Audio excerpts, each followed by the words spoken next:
যুদ্ধ করেও থামেনি ইরান। এখন তাদের ক্ষেপণাস্ত্র পৌঁছাবে ইউরোপ পর্যন্ত। আমেরিকা যুদ্ধ করলো, নিষেধাজ্ঞা দিল, চাপে রাখলো বছরের পর বছর, তবুও ইরান থামেনি। বরং আজ মধ্যপ্রাচ্যের সবচেয়ে বড় এবং সবচেয়ে বৈচিত্র্যময় ক্ষেপণাস্ত্র ভান্ডার যে দেশের হাতে, তার নাম ইরান। শাহাব ব্যালিস্টিক মিসাইল থেকে শুরু করে শাহেদ আক্রমণকারী ড্রোন, তেহরানের স্ট্রাইক নেটওয়ার্ক এখন পুরো মধ্যপ্রাচ্য জুড়ে বিছানো। চাপ দিয়ে থামানো যায়নি। প্রতিরক্ষা বিশ্লেষকরা বলছেন, ইরানের হাতে এখন হাজার হাজার ব্যালিস্টিক ও ক্রুজ মিসাইল রয়েছে, বিভিন্ন পাল্লার, বিভিন্ন প্যালোডে। কিছু মিসাইল পুরো ইসরায়েলে আঘাত হানতে সক্ষম, কিছু পৌঁছে যেতে পারে পূর্ব ইউরোপ পর্যন্ত। নিষেধাজ্ঞার চাপে অর্থনীতি যখন টলমল, তখনও ইরান তার অস্ত্র কর্মসূচি থামায়নি, বরং পরিমার্জিত করেছে, আধুনিক করেছে, বিস্তৃত করেছে। স্বল্প পাল্লা থেকে দীর্ঘ পাল্লা পুরো একটি স্তরভিত্তিক হুমকির স্থাপত্য গড়ে তুলেছে তেহরান। কোকান ভারী কামান 60 কিলোমিটার দূরে আঘাত করে, তুন্দার 69 পৌঁছায় 150 কিলোমিটারে, ফাতে 110 300 কিলোমিটারে, শাহাব 3 পৌঁছায় 1300 কিলোমিটারে, সেজিল সলিড ফুয়েল মিসাইল ছুটে যায় 2000 কিলোমিটারে, আর সোমার ক্রুজ মিসাইল সর্বোচ্চ 3000 কিলোমিটার পাল্লার। আকাশে উঠছে শাহেদ। ক্ষেপণাস্ত্রের বাইরেও ইরান গড়ে তুলেছে আরেকটি মারাত্মক অস্ত্র, ড্রোন বাহিনী। শাহেদ 136 একমুখী আক্রমণকারী ড্রোন, যা 2500 কিলোমিটার দূরে গিয়ে লক্ষ্যবস্তুতে আঘাত করতে পারে। শাহেদ 149 নজরদারি ড্রোন, যার পাল্লা 4000 কিলোমিটারেরও বেশি। ইউক্রেনের যুদ্ধ বিশ্বকে দেখিয়ে দিয়েছে এই ড্রোনগুলো শুধু কাগজে লেখা সংখ্যা নয়, বাস্তব যুদ্ধে এগুলি কী ধ্বংস করতে পারে। সস্তা, নির্ভরযোগ্য, ব্যাপক সংখ্যায় মোতায়েনযোগ্য শাহেদ ড্রোন আধুনিক যুদ্ধের নিয়মকানুনই পাল্টে দিচ্ছে। আমেরিকার সাথে যুদ্ধের পরও ইরান যা বলছে, আমেরিকার সঙ্গে সরাসরি সামরিক সংঘাতের পরও ইরান নতজানু হয়নি, বরং জুন 17 সমঝোতা স্মারক নিয়ে তেহরান এখন কড়া ভাষায় কথা বলছে। ইরানের পররাষ্ট্র মন্ত্রণালয়ের মুখপাত্র ইসমাইলি সরাসরি জানিয়েছেন, যুক্তরাষ্ট্র সমঝোতার শর্ত পুনর্লিখন করার চেষ্টা করছে, আর সেই প্রচেষ্টায় ইরান বিভ্রান্ত হবে না। তার ভাষ্য স্পষ্ট, আমেরিকার সামরিক হস্তক্ষেপ এবং তার দখলদার প্রক্সি যতদিন থাকবে, ততদিন মধ্যপ্রাচ্যে প্রকৃত শান্তি সম্ভব নয়। সিনিয়র উপদেষ্টা মোকের সতর্কবার্তা আরও কড়া। কাগজে থেকে যাওয়া চুক্তির গুরুতর পরিণতি হতে পারে। তিনি পারস্য উপসাগরের জ্বালানি সরবরাহকারী রুটের ভবিষ্যৎকে সরাসরি এই সমঝোতার বাস্তবায়নের সঙ্গে যুক্ত করে দিয়েছেন। হরমুজ প্রণালী, যেখান দিয়ে বিশ্বের প্রায় 20% তেল যায়, সেই পথ দিয়ে ইরান এখন দর কষাকষির টেবিলে বসে আছে সমান আত্মবিশ্বাসে। বাহরাইনে দাঁড়িয়ে মার্কিন পররাষ্ট্রমন্ত্রী মার্কো রুবিও বললেন, আমেরিকা চুক্তি চায়, তবে যে কোনো মূল্যে নয়। চুক্তি হতে হবে ভালো, বাস্তব, যাচাইযোগ্য। কিন্তু এই কথাগুলোর মধ্যেই লুকিয়ে আছে স্বীকারোক্তি। যে দেশকে নিষেধাজ্ঞা দিয়ে, যুদ্ধ করে, চাপে রেখে শেষ করে দেওয়ার কথা ছিল, সেই দেশের সাথে এখন আলোচনার টেবিলে বসতে হচ্ছে। ওমান মধ্যস্থতা করছে, পাকিস্তান ও কাতার সহায়তা দিচ্ছে, হরমুজ প্রণালীতে অস্থায়ী সমুদ্রপথ চালু করা হচ্ছে। এটা ইরানের পরাজয়ের চিত্র নয়, এটি ইরানের টিকে থাকার প্রমাণ। দশকের পর দশক ধরে বলা হয়েছে ইরানকে থামানো যাবে, নিষেধাজ্ঞা দিয়ে, কূটনৈতিক চাপে, সামরিক আঘাতে, কিন্তু ইরান থামেনি। বরং আজ তাদের ক্ষেপণাস্ত্র পূর্ব ইউরোপ পর্যন্ত পৌঁছায়, তাদের ড্রোন আধুনিক যুদ্ধের সংজ্ঞা বদলে দিচ্ছে, তাদের কূটনীতিকরা ওয়াশিংটনের সাথে সমানে সমানে কথা বলছেন।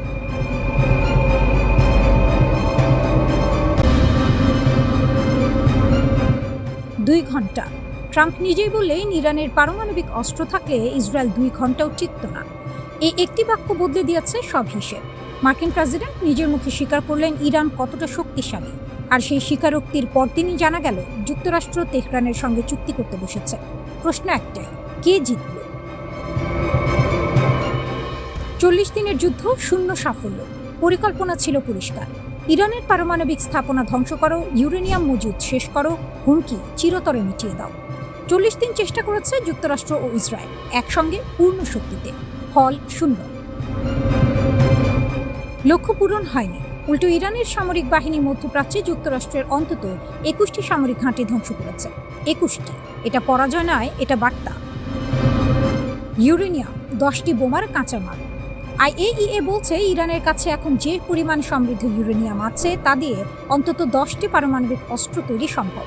শর্ত একটাই, 60% মাত্রার ইউরেনিয়াম 90% উন্নীত করতে হবে। কতটা সময় লাগবে সেটা করতে?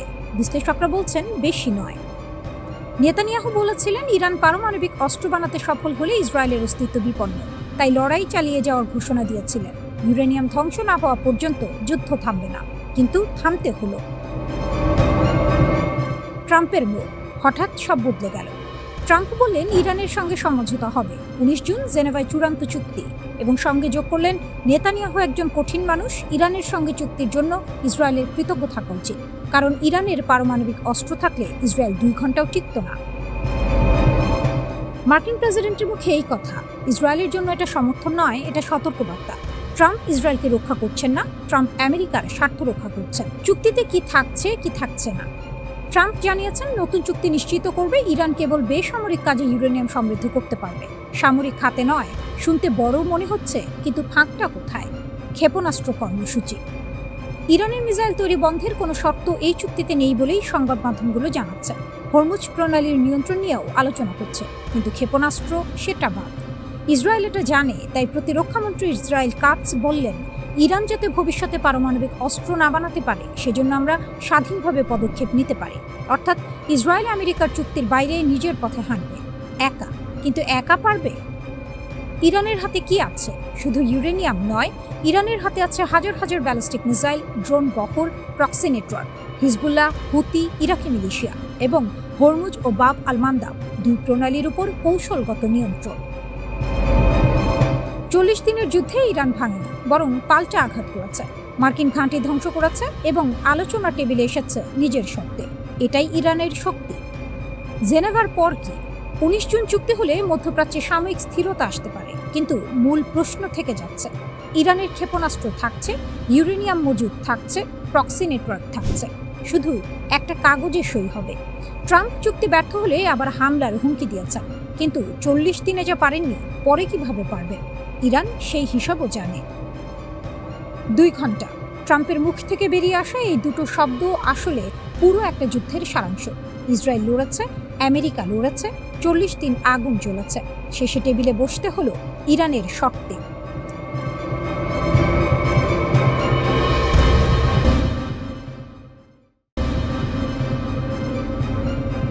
ফেব্রুয়ারি 2026, নিউ ইয়র্কে ইসরায়েলের শীর্ষ ইহুদি সংগঠনগুলোর বার্ষিক সম্মেলন। মঞ্চে উঠলেন ইসরায়েলের সাবেক প্রধানমন্ত্রী নাফতালি বেনেট।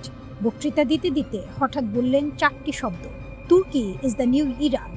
হলঘরে করতালি, কিন্তু আঙ্কারায় সেই 4টি শব্দ পৌঁছালো বজ্রপাতের মতো। ইরানের বিরুদ্ধে যুদ্ধ তখনও শেষ হয়নি, কিন্তু ইসরায়েলের কৌশলবিদরা ইতিমধ্যে পরের অধ্যায় লিখতে বসে গেছেন, এবং সেই অধ্যায়ের কেন্দ্রে যে নামটি বারবার আসছে সেটি তুরস্ক। ইরানের পর তুরস্ক, এটা কি সত্যিই সম্ভব? মার্চ 2026, ইরান যুদ্ধ তখন তুঙ্গে।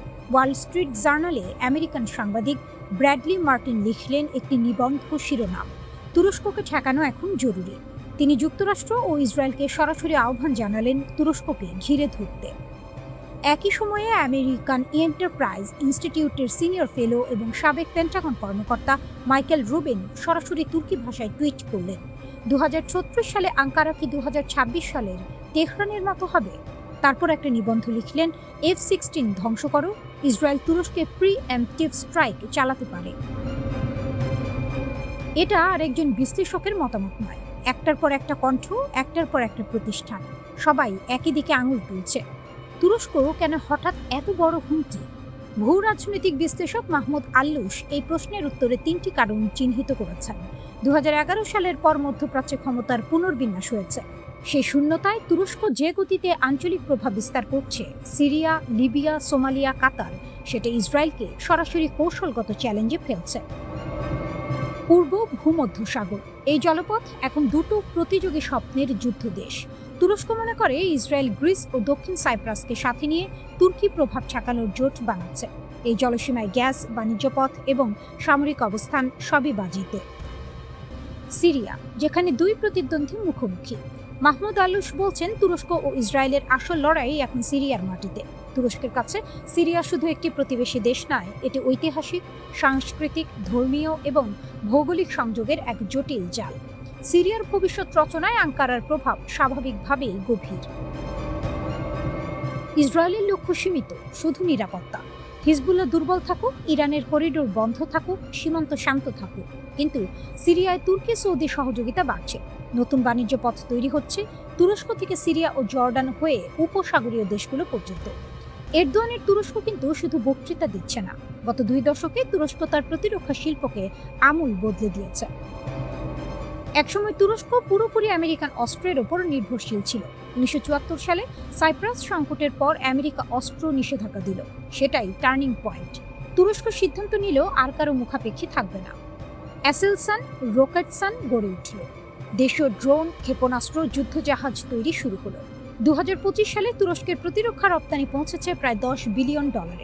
বাইরাক্তার ড্রোন ইউক্রেনের আকাশে রাশিয়াকে নাকানি চুবানি খাইয়েছে, পৃথিবী দেখেছে। ন্যাটোর দ্বিতীয় বৃহত্তম সামরিক শক্তি। বসফরাস ও দার্দা নেলিসের নিয়ন্ত্রক, পৃথিবীর সবচেয়ে কৌশলগত ভৌগোলিক অবস্থানে বসে থাকা একটি দেশ। তাহলে কি যুদ্ধ হবে? মাহমুদ আল্লুশ স্পষ্ট বলছেন, সরাসরি সামরিক সংঘাত এখনই সম্ভাবনা নেই। তুরস্কের বিরুদ্ধে যুদ্ধ মানে ন্যাটোর বিরুদ্ধে যুদ্ধ। সেটার পরিণতি ইরান যুদ্ধের চেয়ে অনেক বেশি বিধ্বংসী।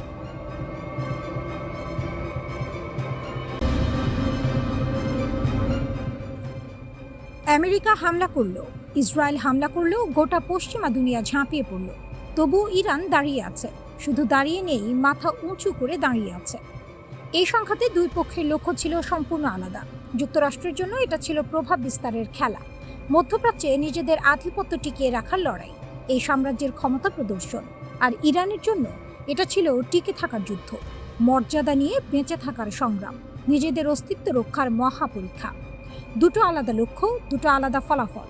যুক্তরাষ্ট্র চেয়েছিল ইরানকে নতজানু করতে, পারেনি। ইরান চেয়েছিল মাথা উঁচু রাখতে, রেখেছে। বরং আজ ইরান নিজেকে প্রতিষ্ঠিত করেছে এক নতুন পরাশক্তি হিসেবে। ইতিহাসের এই মোড়টা বুঝতে হলে একটু গভীরে যেতে হবে। প্রথম মাস্টার স্ট্রোক, অসম যুদ্ধের কৌশল। ইরান জানত সরাসরি যুদ্ধে টেকা সম্ভব নয়। মার্কিন ইসরায়েল যৌথ শক্তির সামনে প্রচলিত কায়দায় লড়াই করা মানে নিশ্চিত পরাজয়। তাই ইরান বেছে নিল ভিন্ন পথ, অসম যুদ্ধের কৌশল।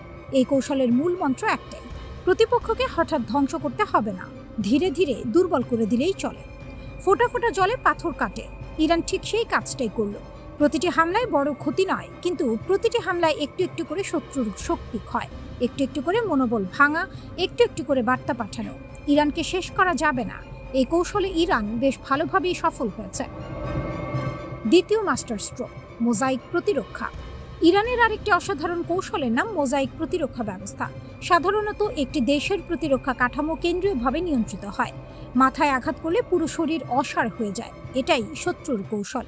ইরান এই ফাঁদে পা দেয়নি। সে তার প্রতিরক্ষা কাঠামো পুরো দেশব্যাপী আলাদা আলাদা ব্লকে ছড়িয়ে দিয়েছে। একটা অংশ আক্রান্ত হলেও বাকি অংশ সক্রিয় থাকে। একটা ব্লক ধ্বংস হলেও অন্য ব্লক প্রতিরোধ বজায় রাখে। পুরো ব্যবস্থাটা যেন একটি জীবন্ত মোজাইক চিত্র। একটি টুকরো সরিয়ে নিলেও বাকি ছবি অক্ষুণ্ণ থাকে। সর্বাধুনিক মার্কিন সমরাষ্ট্র ইরানের কিছু স্থাপনা ধ্বংস করতে পেরেছে, কিন্তু ইরানের মূল মনোবলে বিন্দুমাত্র আঁচড় কাটতে পারেনি। তৃতীয় মাস্টার স্ট্রোক, আকাশের নতুন অস্ত্র। ইরান শুধু রক্ষণেই থেমে থাকেনি, আক্রমণেও নেমেছে, এবং সেই আক্রমণ দেখে পুরো বিশ্ব হতবাক। ইরানের ড্রোন আর ক্ষেপণাস্ত্র সক্ষমতা এখন এমন পর্যায়ে পৌঁছেছে যা যে কোনো প্রতিরক্ষা ব্যবস্থাকে ভেদ করে ধ্বংসাত্মক হামলা চালাতে পারে। মধ্যপ্রাচ্যে মার্কিন লক্ষ্যবস্তু আর ইসরায়েলি বিভিন্ন স্থাপনায় একের পর এক আঘাত হেনাচ্ছে ইরান। আর এই সক্ষমতা ইরান কিনে আনেনি, বাইরে থেকে পেয়েও আসেনি, সম্পূর্ণ নিজস্ব একাগ্রতায় অর্জন করেছে। চতুর্থ মাস্টার স্ট্রোক, মিত্রের জাল। একা লড়েনি ইরান, আঞ্চলিক মিত্রদের নিয়ে গড়েছে এক অদৃশ্য সামরিক জাল। লেবাননের হিজবুল্লাহ, ইয়েমেনের হুথি গোষ্ঠী, ইরাকের মিলিশিয়া বাহিনী, সিরিয়ার রেজিস্ট্যান্স ফোর্স। প্রতিটি মিত্র ভিন্ন মাটিতে লড়ছে, প্রতিটি মিত্র শত্রুর শক্তি ক্ষয় করছে ভিন্ন কায়দায়। আর বাইরের মিত্রের কথা আলাদা করে বলার দরকার নেই। চীন আর রাশিয়া ইরানের পাশে আছে, এটুকু বললেই যথেষ্ট। ইতিহাসের রায়, যুক্তরাষ্ট্র বিজয়ী হয়নি। সর্বশক্তি দিয়েও ইরানকে বাগে আনতে পারেনি মার্কিন ইসরায়েল শক্তি। আর এই ব্যর্থতাই পাল্টে দিয়েছে পুরো ভূ রাজনীতির সমীকরণ। মাইন পুঁতে রাখা সুরক্ষা, আমেরিকার ঘুম কেড়ে নিল ইরান। তেহরানের রাত তখন গভীর। ইস্পাহানের পারমাণবিক স্থাপনার ভেতরে চলছে এক নীরব যুদ্ধ। বাইরে থেকে কেউ জানছে না কি হচ্ছে। স্যাটেলাইট শুধু দেখতে পাচ্ছে ধ্বংসস্তূপের উপর নতুন ছাদ উঠছে, টানেল বন্ধ হচ্ছে, আর মাটির নিচে পুঁতে রাখা হচ্ছে প্রাণঘাতী মাইন। ইরান চুপ করে বসে নেই। ইরান প্রস্তুত হচ্ছে যে চালে চমকে গেল গোটা দুনিয়া। ট্রাম্পের হুমকি ছিল সরাসরি, বলেছিলেন ইরানের ইউরেনিয়াম হয় জব্দ হবে, নয়তো ধ্বংস হবে। মার্কিন সামরিক বাহিনী মে মাসের মাঝামাঝি স্থল অভিযানের পরিকল্পনাও করেছিল। কিন্তু সেই অভিযান হয়নি, কারণ ইরান এমন এক খেলা খেলেছে যা কেউ আশা করেনি। ইস্পাহানের বিধ্বস্ত ভবনগুলোতে নতুন ছাদ উঠেছে। গোয়েন্দা সূত্র বলছে ভেতরের টানেলগুলো ইরান নিজেই ধ্বংস করেছে, শত্রুর নজর এড়াতে নিজের ইউরেনিয়াম নিজেই সরিয়ে ফেলতে। আর সবচেয়ে বড় চাল, প্রবেশপথে পুঁতে রাখা হয়েছে মাইন। এখন সেখানে ঢোকা মানে মৃত্যুর মুখে হাঁটা। আমেরিকার হাত পা বাঁধা, পেন্টাগনে বৈঠক বসছে, বিশ্লেষকরা মাথা চুলকাচ্ছেন। স্থল অভিযান, মাইন আছে, ঝুঁকি অপরিসীম। বিমান হামলা, ইউরেনিয়াম ছড়িয়ে পড়লে তেজস্ক্রিয় বিপর্যয়। কূটনৈতিক চাপ, ইরান এখন দর কষাকষির আসনে। ট্রাম্প নিজে ফক্স নিউজে স্বীকার করেছেন ইরানের স্থাপনায় কি হচ্ছে তারা জানেন, কিন্তু সেখানে পৌঁছানোর উপায় নেই। বিশ্বের সবচেয়ে শক্তিশালী সামরিক বাহিনী এখন দাঁড়িয়ে আছে একটি মাইনফিল্ডের সামনে হাত গুটিয়ে। এটাই ইরানের কৌশলের সাফল্য। ইরান কেন এটা করলো? দেয়ালে পিঠ থেকে গেলে মানুষ সবচেয়ে বিপজ্জনক হয়ে ওঠে। ইরান বুঝেছিল আলোচনা টেবিলে তাদের হাত দুর্বল। পারমাণবিক স্থাপনা উন্মুক্ত থাকলে যে কোনো মুহূর্তে আমেরিকা বা ইসরায়েল সেটা দখল বা ধ্বংস করতে পারে। তাই তারা পাল্টে দিল সমীকরণ। ইউরেনিয়াম এখন আর শুধু তাদের সম্পদ নয়, এটা তাদের ঢাল। যতক্ষণ এই ইউরেনিয়ামের নাগাল পাওয়া যাচ্ছে না, ততক্ষণ ইরানকে কোনো শর্তে বাধ্য করা যাবে না। মাইন পুঁতে দিয়ে ইরান মূলত বলে দিয়েছে, আমাদের সাথে আলোচনায় বসো, নয়তো কিছুই পাবে না। চুক্তির পথ কতটা কঠিন? মার্কিন এক কর্মকর্তা ইঙ্গিত দিয়েছেন ইরান হয়তো ইউরেনিয়াম হস্তান্তরের কোনো চুক্তির দিকে এগোচ্ছে, কিন্তু শর্তের ফারাক বিস্তর। আর এখানেই লুকিয়ে আছে সবচেয়ে বড় ভয়। আন্তর্জাতিক বিশ্লেষকরা আশঙ্কা করছেন ইরান দাবি করতে পারে গোলযোগের কারণে কিছু ইউরেনিয়াম ধ্বংস হয়ে গেছে। প্রমাণ করার উপায় নেই, কারণ সেই জায়গায় কেউ ঢুকতে পারছে না। এই ধোঁয়াশাই এখন সবচেয়ে বড় অস্ত্র ইরানের হাতে। হরমুজ প্রণালী, আরেক ফ্রন্ট। শুধু ইউরেনিয়াম নয়, হরমুজ প্রণালী খুলে রাখার বিষয়টাও এই সমীকরণের অংশ। বিশ্বের তেল সরবরাহের 1/3 এই প্রণালী দিয়ে যায়। ইরান চাইলে যে কোনো মুহূর্তে সেটা বন্ধ করে দিতে পারে। ট্রাম্প প্রশাসন সেটাও মাথায় রাখছে। মানে শুধু পারমাণবিক ইস্যু নয়, পুরো মধ্যপ্রাচ্যের ভূ রাজনীতি এখন একটি সুতোয় ঝুলছে। এরপর কি হবে? যদি চুক্তি হয়, সেই ইউরেনিয়াম বের করা হবে দীর্ঘ ও বিপজ্জনক প্রক্রিয়া। ভারী খনন যন্ত্র লাগবে, মাইন অপসারণ করতে হবে, তেজস্ক্রিয় পদার্থ সুরক্ষিতভাবে পরিবহন করতে হবে। এটা কোনো সপ্তাহের কাজ নয়, মাসের পর মাস লাগবে। ইরান আজ দুর্বল নয়। মাটির নিচে মাইন পুঁতে, টানেল বন্ধ করে, ইউরেনিয়াম আড়াল করে তারা প্রমাণ করেছে একটি দেশ চাইলে পৃথিবীর একমাত্র পরাশক্তিকেও আটকে দিতে পারে।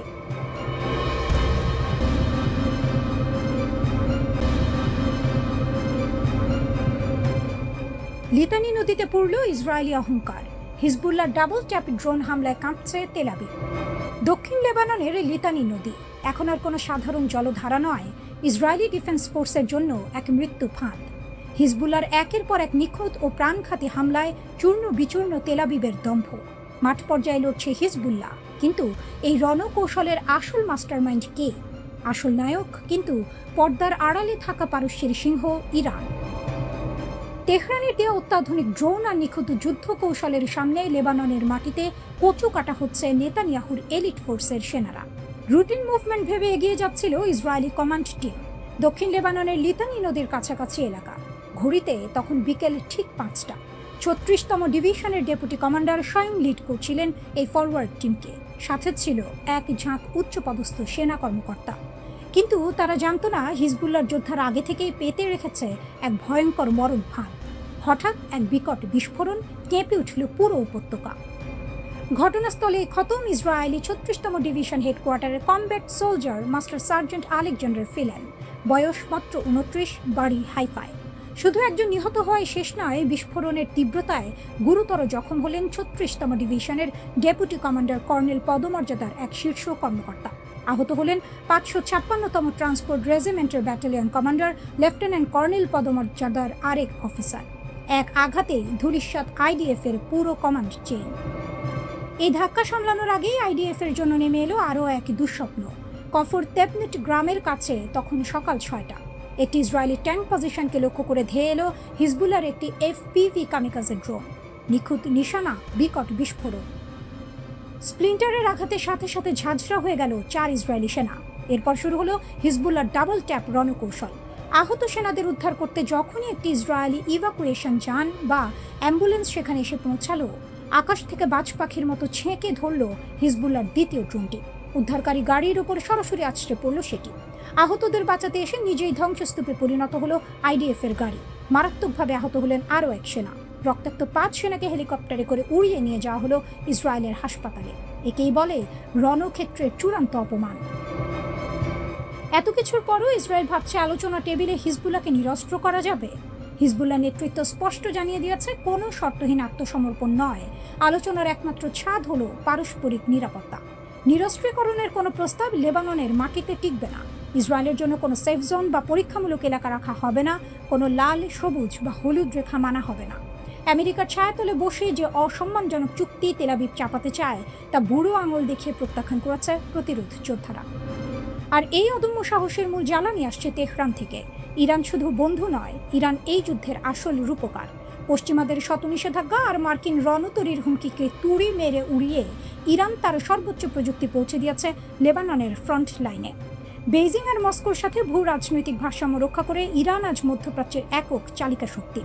ইসরায়েলের আয়রন ডোম কিংবা আমেরিকার আধুনিক নজরদারি, ইরানি প্রযুক্তিতে তৈরি এই FPV ড্রোনের ঝাঁকের সামনে আজ সম্পূর্ণ অকেজো।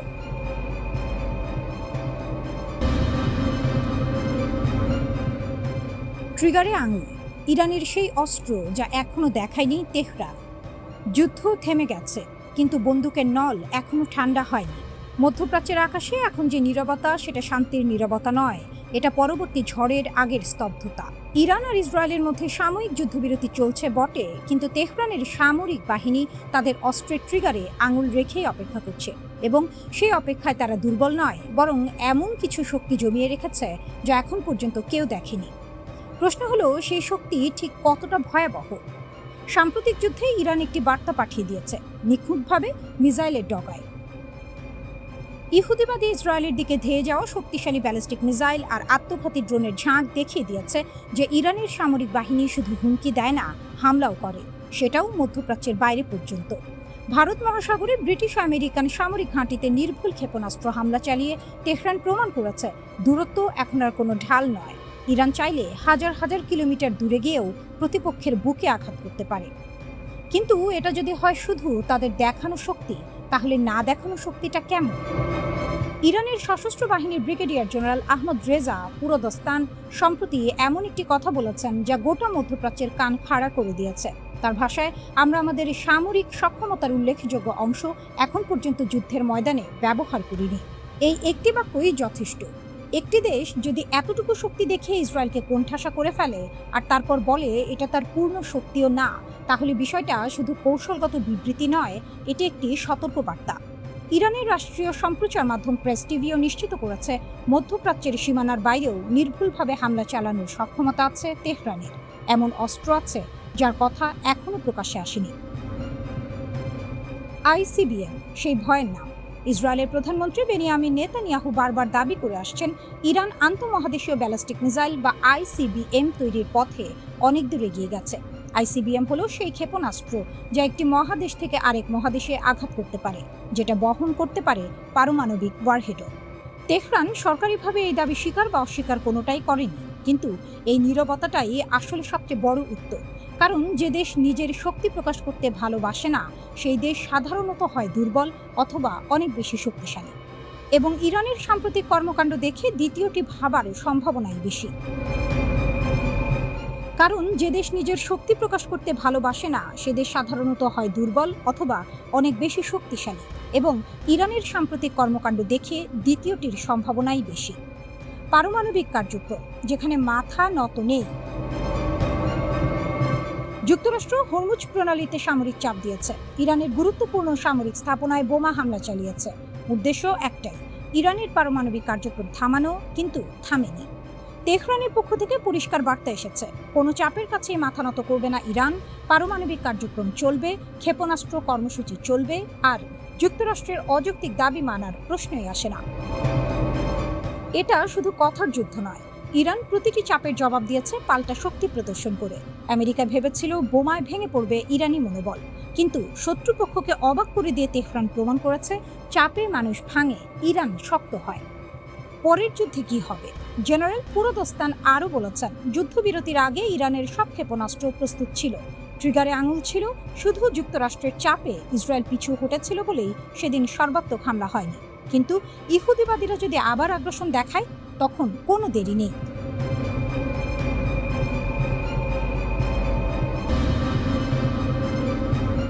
যুদ্ধ হেরেও জিতল ইরান, আমেরিকার সবচেয়ে বড় কূটনৈতিক বিপর্যয়।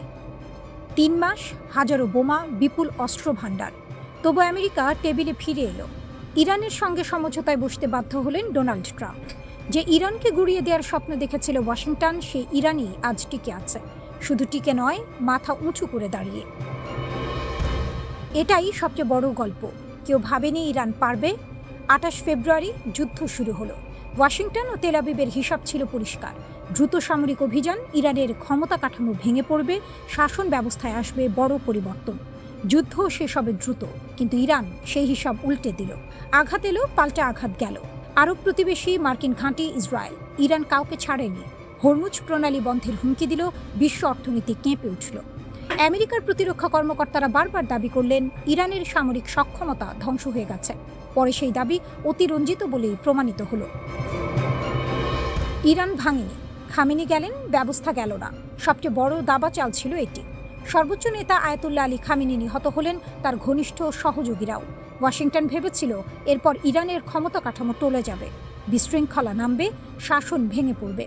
কিন্তু তেহরান প্রমাণ করল মাথা কাটলে শরীর মরে না। দ্রুত পুনর্গঠিত হল নেতৃত্ব। মোস্তফা খামেনি, সর্বোচ্চ নেতার ছেলে এবং আইআরজিসির শক্তিশালী কমান্ডারদের হাতে ক্ষমতা এলো।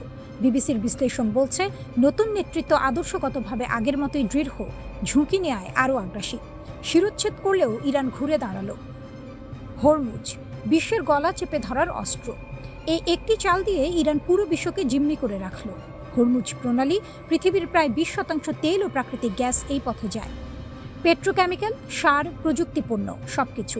ইরান এই পথ বন্ধ রাখল, বিশ্ববাজারে তেলের দাম উথাল পাথাল হলো। আফ্রিকার দরিদ্র দেশগুলোতে সার সংকটের ঝুঁকি তৈরি হলো, খাদ্য সংকটের ছায়া পড়ল। একটা সামরিক শক্তি না হোক, কৌশলগত শক্তি দিয়ে ইরান পুরো বিশ্বকে চাপে রাখল। আমেরিকার মুখ পুরল কোথায় কোথায়। বিবিসির বিশ্লেষক জেরেমি বোয়েন যা বললেন সেটা করা। এই যুদ্ধ আমেরিকার প্রতিপক্ষদের নিরুৎসাহিত করার ক্ষমতা দুর্বল করেছে। উপসাগরীয় তেল সমৃদ্ধ আরব রাজতন্ত্রগুলো, যারা মার্কিন ছাতার নিচে নিরাপদ ছিল, তারা এখন বিকল্প জোট খুঁজছে, ইরানের সঙ্গে সহাবস্থানের পথ খুঁজছে। চীন পুরো সময়টা চুপ করে দেখল। আমেরিকার সামরিক সক্ষমতার বাস্তব সীমা কোথায় সেটা বুঝে নিল। সমঝোতা, কিন্তু ইরানের শর্তে চুক্তি হলো 2 পৃষ্ঠা, 14টি ধারা। হরমুজ খুলবে, মার্কিন নৌ অবরোধ উঠবে, যুদ্ধবিরতি সম্প্রসারিত হবে। কিন্তু কঠিন প্রশ্নগুলো এখন উত্তরহীন। ইরানের পারমাণবিক কর্মসূচির ভবিষ্যৎ কী? নিষেধাজ্ঞার বিনিময়ে তেহরান কতটা ছাড় দেবে? ইসরায়েল, সবচেয়ে বড় হারের গল্প। এই পুরো যুদ্ধে সবচেয়ে বড় ধাক্কা খেয়েছে ইসরায়েল। নেতানিয়াহু বলেছিলেন, সারা জীবন অপেক্ষা করেছেন ইরানের শাসন ব্যবস্থা ভাঙার জন্য। সেই সুযোগ এলো, কিন্তু কাজ হলো না। উল্টো এখন সমঝোতার আলোচনায় ইসরায়েলের আসনই নেই। চুক্তি থেকে বাদ পড়েছে তেল আবিব। দেশের ভেতরে নেতানিয়াহু এখন সমালোচনার ঝড়ে। বিরোধীরা বলছেন, এই নীতি ইসরায়েলকে আরও বিপদে ফেলেছে। দক্ষিণ লেবাননে ইসরায়েলি বাহিনী এখনও আটকে। হাজারো স্থাপনা ধ্বংস করেছে, কিন্তু বের হওয়ার পথ অনিশ্চিত।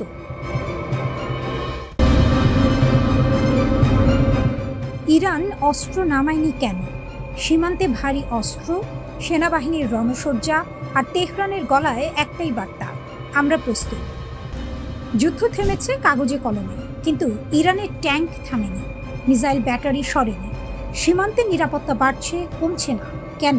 কারণ ইরান জানে, ইতিহাসে যারা আগে অস্ত্র নামিয়ে রেখেছে তারাই পরে চুক্তির টেবিলে দুর্বল হয়ে বসেছে। আর দুর্বলের কথা কেউ শোনে না, না তেহরানে না ওয়াশিংটনে। মধ্যপ্রাচ্যের রাজনীতিতে একটা পুরনো সত্য আছে, কূটনীতি তখনই কাজ করে যখন পেছনে শক্তি থাকে। ইরান ঠিক সেই খেলাটাই খেলছে। যুদ্ধবিরতি চলছে, যুক্তরাষ্ট্রের সঙ্গে আলোচনা চলছে, কিন্তু একই সময়ে ইরানের সেনাবাহিনী ঘোষণা দিয়েছে যে কোনো মুহূর্তে পরিস্থিতি বদলে গেলে তারা সর্বশক্তি নিয়ে মাঠে নামবে। চুক্তি লঙ্ঘন হলে, যুদ্ধবিরতি ভাঙলে জবাব আসবে, তাৎক্ষণিক, কঠোর, কোনো দ্বিধা ছাড়াই। ইরানের 3 স্তম্ভ। ইরানের সেনাবাহিনীর সাম্প্রতিক বিবৃতিটা মনোযোগ দিয়ে পড়লে 3টি জিনিস স্পষ্ট হয়ে ওঠে। এই 3টি বিষয় আসলে ইরানের পুরো কৌশলের মেরুদণ্ড। প্রথমত, আত্মবিশ্বাস। বিবৃতিতে বলা হয়েছে, ইরানি জনগণের সাহসী প্রতিরোধ, সেনাবাহিনীর আত্মত্যাগ এবং সরকারের সমন্বিত প্রচেষ্টার কারণেই শত্রুপক্ষ শেষ পর্যন্ত ইরানের শক্তি স্বীকার করতে বাধ্য হয়েছে। এটা শুধু বিবৃতি নয়, এটা একটি জাতির মনোবলের ঘোষণা। বাইরের চাপে আমরা ভাঙিনি, বরং শত্রুই পিছু হটেছে। এই বার্তাটা তেহরান দেশের ভেতরে এবং বাইরে দুই জায়গাতেই দিতে চাইছে। দ্বিতীয়ত, সীমারেখা। ইরান পরিষ্কার করে দিয়েছে, স্বাধীনতা, সার্বভৌমত্ব এবং জাতীয় মর্যাদার প্রশ্নে কোনো আপোষ নেই। এই তিনটি বিষয় ইরানের কাছে শুধু রাজনৈতিক ধারণা নয়, এগুলো অস্তিত্বের প্রশ্ন। 1979 সালের বিপ্লবের পর থেকে এই দর্শনই ইরানের পররাষ্ট্রনীতির মূল ভিত্তি। বিদেশি হস্তক্ষেপের বিরুদ্ধে প্রতিরোধ, এটা ইরানের জাতীয় পরিচয়ের অংশ হয়ে গেছে। তৃতীয়ত, সংস্কৃতি। বিবৃতিতে বলা হয়েছে, ইরানি জাতির মধ্যে ন্যায় বিচার, মর্যাদা ও প্রতিরোধের সংস্কৃতি তাদের সবচেয়ে বড় শক্তি। এই কথাটা খুব সহজ শোনালেও এর ভেতরে গভীর একটি বাস্তবতা আছে। অস্ত্র শেষ হতে পারে, গোলাবারুদ ফুরাতে পারে, অর্থনীতি চাপে পড়তে পারে, কিন্তু একটি জাতির সাংস্কৃতিক মনোবল ভাঙা অনেক কঠিন। ইরান সেই মনোবলকেই তার সবচেয়ে বড় অস্ত্র হিসেবে ব্যবহার করে আসছে দশকের পর দশক ধরে। ইরান ও যুক্তরাষ্ট্র এখন আলোচনার টেবিলে। লক্ষ্য আনুষ্ঠানিক চুক্তি, যুদ্ধ স্থায়ীভাবে বন্ধ করা। কিন্তু ইরানের স্মৃতি দীর্ঘ এবং সেই স্মৃতি তিক্ত। 2015 সালে বহু কষ্টে পারমাণবিক চুক্তি হয়েছিল, যাকে বলা হয় JCPOA। ইরান তার পারমাণবিক কার্যক্রম সীমিত করেছিল, বিনিময়ে নিষেধাজ্ঞা শিথিল হওয়ার কথা ছিল। কিন্তু 2018 সালে ডোনাল্ড ট্রাম্পের প্রশাসন একতরফাভাবে সেই চুক্তি থেকে বেরিয়ে গেল। শুধু বেরিয়ে গেল না, নতুন করে কঠোর নিষেধাজ্ঞা চাপানো হলো ইরানের ওপর। সর্বোচ্চ চাপ নীতির নামে ইরানের অর্থনীতিকে কোণঠাসা করার চেষ্টা হলো। সেই অভিজ্ঞতার পর ইরান কি চোখ বন্ধ করে বিশ্বাস করবে? না, এটাই স্বাভাবিক। কোনো দেশে একবার প্রতারিত হওয়ার পর দ্বিতীয়বার নিরাপত্তার গ্যারান্টি ছাড়া এগোয় না। তাই কূটনীতি চলুক, কিন্তু সেনাবাহিনী প্রস্তুত থাকুক। কলম চলুক, কিন্তু কামান ঢাকা থাকুক না। এটাই তেহরানের নীতি, এটাই তেহরানের বেঁচে থাকার কৌশল। এটাই স্বাভাবিক। কোনো দেশে একবার প্রতারিত হওয়ার পর দ্বিতীয়বার নিরাপত্তার গ্যারান্টি ছাড়া এগোয় না। তাই কূটনীতি চলুক, কিন্তু সেনাবাহিনী প্রস্তুত থাকুক। কলম চলুক, কিন্তু কামান ঢাকা না থাকুক। এটাই তেহরানের নীতি, এটাই তেহরানের বেঁচে থাকার কৌশল।